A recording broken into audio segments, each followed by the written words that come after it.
ఒకప్పుడు ఒక చిన్న గ్రామంలో రామయ్య అనే మనిషి ఉండేవాడు. అతడు ఎంతో మంచి మనిషి కాని చాలా మొండివాడయ్యాడు.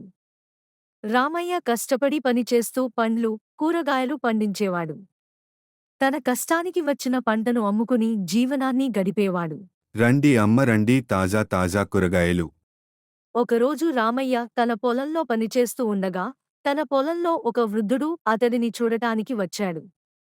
ఆ వృద్ధుడు రామయ్యకు ఇలా చెప్పాడు. రామయ్య, నేను చాలా దూరం నుండి వచ్చాను. నాకు చాలా ఆకలిగా ఉంది. కాస్త పండ్లు ఇస్తావా? అని అడిగాడు.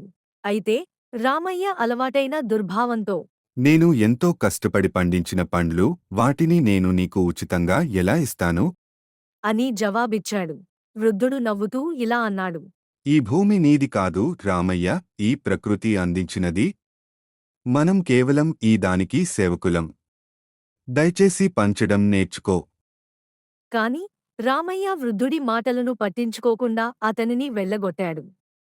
మరుసటి రోజు రామయ్య పొలంలో పనులు చేసుకుంటూ తన చేతిలో పండును తింటూ ఉండగా అనుకోకుండా కాలు జారి నేలపై పడిపోయాడు. అతనికి బాగా గాయమైంది. అలాగే కొద్దికాలం పాటు పని చేయలేని స్థితిలో ఉండిపోయాడు. అప్పుడు రామయ్యకు వృద్ధుడి మాటలు గుర్తొచ్చాయి.